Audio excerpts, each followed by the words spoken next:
Hey everybody, welcome to Lore Friday for July 10th, 2020.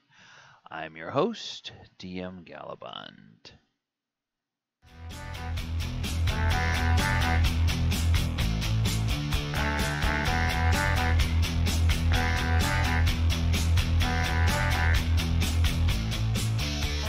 Alright everyone, today on Lore Friday we are continuing our look at the adventures that make up the Princes of the Apocalypse campaign. And today we're going to be examining the Feathergale Spire. So let's go ahead and move on with that. Feathergale Spire is a location in the Sighing Valley. We talked a little bit about that last week, overview of the entire valley. And this is also an adventure for level 3 characters. So the Feathergale Spire is inhabited by an outfit known as the Feathergale Society. They are Water Davian aerial enthusiasts who pretend to be nobles, and they have kind of a flying club where they go out here to this Feathergale Spire and they fly around on giant vultures. But that is just a cover. In reality, these Feathergale Knights, as they call themselves, are actually elemental cultists dedicated to Yansi Bin, who is the Prince of Elemental Air. And they occupied the keep when the air cult established itself in dwarven ruins beneath the somber hills. And this tower serves as a lookout, and the knights that are stationed here act as messenger spies and a first line of defense against any incursions that there might be either from other elemental cults or from outsiders. You meddling kids, we would have gotten away with it if it weren't for you and your stupid dog. Okay, the Spire has a rather interesting appearance, and that lends itself when we talk about pulling this adventure out and placing it somewhere else in your home game. This should automatically conjure up images of what this building could be. Feathergale Spire rises from a pillar of rock high into the air, the tallest point for miles. Built from white limestone and embellished in marble, the spire resembles a gleaming sword that pierces the sky. The gatehouse faces the opposite cliff, drawbridge, the only apparent point of entry. Tall windows encompass the bottom level of the tower, absent only on the gatehouse side. And there's a circle of open stalls that rings the tower's foundation where it meets the rock. And there are sculptures of hippogriffs in flight above the tower's base. And then beneath Feathergale Spire to the east, a wide, gusty canyon yawns through the hills. And this is Feathergale Spire. If you'll recall, I think we have the map of the entire valley. Well, shoot. Okay. Here it is. Feathergale Spire. So it's way over here, and this thing sits on a pillar of rock just off of the western edge of the valley here. And this drawbridge is the only means of egress by land. Now, if you have climbing gear, you could climb up from the valley below, but it says over here that the base is, or that pillar of rock is 400 feet tall from the pillar's base on the canyon floor up to the lowest level of the spire. And then every level of the spire is 20 feet higher. So You have this stable level is 400 feet. This would be 420, 440, 460, 480 to the pinnacle. Um, so this parapet here would be at 480, and then there's a little spire or spike sticking up from the top of that. So the steep trail leads to the drawbridge over Feathergale Moat and to the keep's main entrance. And then characters who approach along the floor of the canyon can scale the stone pillar on which the spire stands.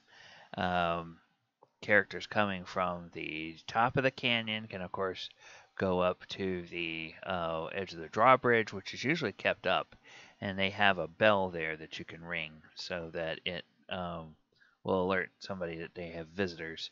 Or, of course, if you have flying mounts, or if you have like boots of flying or something like that, you can just go into the tower at whatever elevation. Feathergale Knights patrol the pinnacle area, and there's always two of them up at the top, looking, forming, be acting like lookouts. And then there are, they are always on the lookout for attackers, and the party will get treatment based on how they approach.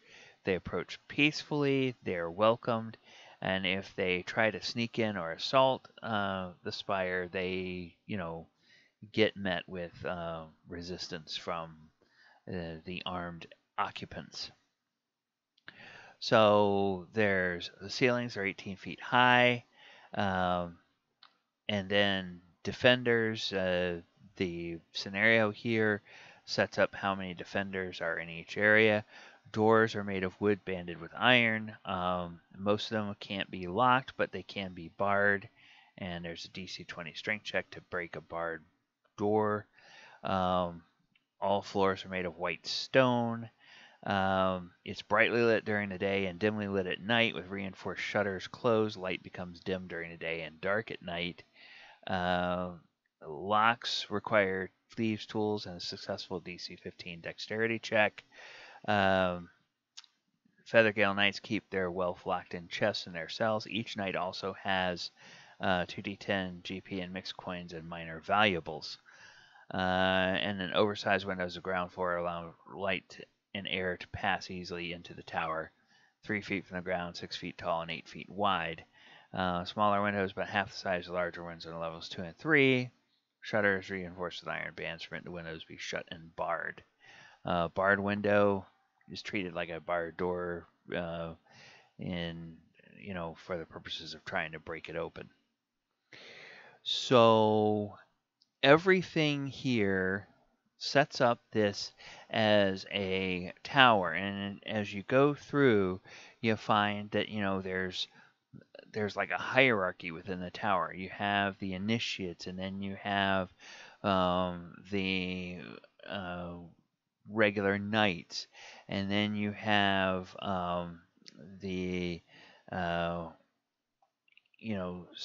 some other ranks, and then you finally have the commanders, and there's different types of things that happen, and this can all be played out as a even if your party is investigating and opposing the cults of elemental evil, this still doesn't have to result in a direct fight at this time, because you can go in, and as you can see, you start to learn that the cults are very suspicious of each other. So if the party is fairly well armed, then the commander of the tower is more likely to say, "Oh, hey, those people over there at this other stronghold, they're really bad people. Why don't you go investigate them?" And they'll actually help the party go investigate another cult, because they figure that solves one of their two problems. Either the other cult will take out the adventurers, so there's no more meddling adventurers to deal with, or the adventurers will take out the other cult, so then that means there's more power for the air cult. And then it goes through detailing all the different levels. Gives you a nice description of each level, the occupants. Now you notice there's in the stables there's 4 hippogriffs and 2 giant vultures, and each has its own stall. And Feathergale Knight is acting kind of like a groom for the animals, taking care of them and everything, and seeing to their needs. Then there's the front hall. Oh, and I should go back to this moat area here.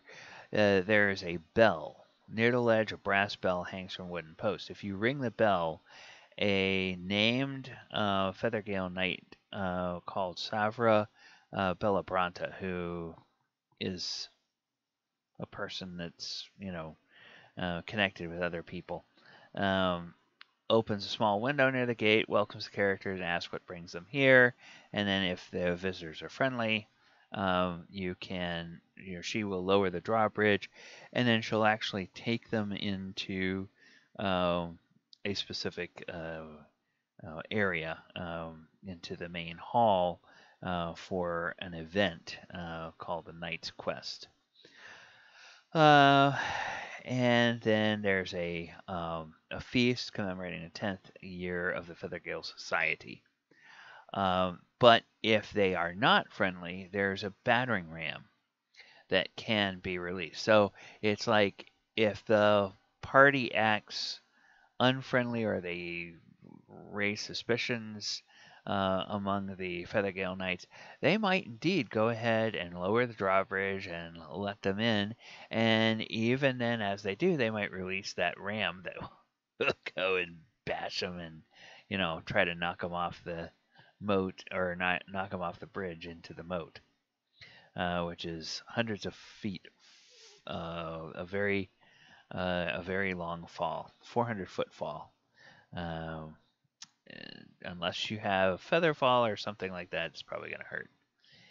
Okay, weapons locker. There's weapons lockers here, and it says that you can even have them do some haggling. They can buy weapons, and they will sell them for 10% above cost in the player's handbook. And it says to the DMG, or it just says to the DM to, whatever you think would be appropriate for your players to have, you can go ahead and say that they have it there. And then every level has a central staircase. So the stairs to get up and down the tower are right in the very center of the tower on every level.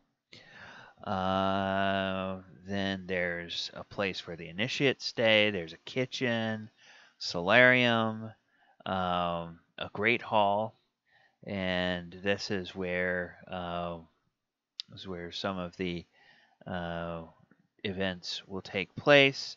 And it talks about the tapestries on the walls, and then the night cells, the little chambers where they live. Oh, and then here is the commander, Thurl Moroska. And so he has his own little chamber, of course. And there is a letter in there from Erisi Kalanoth, who is the prophet, if you will, the prophet of the Prince of Elemental Air. And so she has written to the commander here. And of course, if the party gets into a fight and defeats the people in the tower, and then they go snooping around, well, they might just find this, and that might lead them to go to realize, oh, hey, there's something sinister going on here. There's treasure, potion of heroism, a scroll of Beastbond, and a scroll of Skywrite. Skywrite is a spell that was first introduced to 5e here in this campaign. So that's one of the nice things about these campaigns, is that starting with Tyranny of Dragons, they would release new items, sometimes new creatures, sometimes new spells, sometimes new things that would then just get folded into the canon of D&D. And with their D&D Beyond tool, of course, that just simply gets expanded. So every time there's a new spell that comes out of an adventure, it goes in the spell index. And so you can just find it there. And same thing with monsters, same thing with, magic items and stuff like that. So that's pretty cool. Then there's the Pinnacle. And there's one of the nice things that's there is there's a spyglass. And this allows you to, it's set at a certain angle, and if the PCs go and look through it, they can see something that will give them a clue about where they can go later in their adventure. All right, so this is a nice setting, and then there are several different adventures that we'll talk about later on that build off of the Feathergale Spire location. Now, I said if you're going to take this and transpose it to a homebrew game, this building here would make an amazing wizard's tower. And maybe it would be something that would even be protected by other means, like maybe it's a wizard's tower that if the wizard is threatened, he could do something and the whole tower would just lift off and fly away from its perch and go somewhere, or it might teleport somewhere differently, so that it's already kind of in a lonely spot and whatnot, but wizard might do, might have other things. Or if the wizard's not going to do that, he probably will have some other kinds of magical defenses that you could come up with. And maybe he's just a wizard that is interested in the properties of flying birds and maybe tries to make flying machines or things like that, and just has this as a spot where he can, do his experiments here out on the edge of this big canyon. Pretty much all of the enemies you'll face in here are one or another kind of humanoid. The Feathergale Knights, the Feathergale Howling Hatred Initiates, some of these others, they're all humanoid, so you can easily replace them with other humanoids from any other edition of the game if you're doing homebrew. Giant vultures have been around forever. Hippogriffs have been around forever. So those are easy to deal with. I think my favorite thing about this particular adventure from a homebrew standpoint is the multi-level tower. I mean, it kind of really sets out this nice area, and you could have it as a place where if you were going to use it as a wizard's tower, your wizard could have his servants with their quarters, his own apartment, have his lab, have storage rooms or maybe smaller labs for specialized kind of arcane experiments or things like that. So it makes it really easy to use this as a map for something in your own campaign. I think that's what I really like the best about this Feathergale Spire. All right. If you like what we are doing here on this channel, would love it if you would subscribe, ring the bell. That will let you know every time that we post something new to the channel. If you played through Princess of the Apocalypse, and you stopped at Feathergale Spire and went there, let me know in the comments what your thoughts were on this particular area. Or let me know if you weren't going to use it as a wizard's tower in a homebrew game, what would you do with it? What are other uses you could have for it other than a wizard's tower? I mean, that just seems to be a very, very obvious adaptation of this, but I'm sure that there's lots of other creative things that people can do with it. All right, that's going to do it for me. Please come back and join us next Friday. We will be continuing our look at the adventures that make up the Princes of the Apocalypse campaign. And until then, I will just wish everybody a good night. Peace out.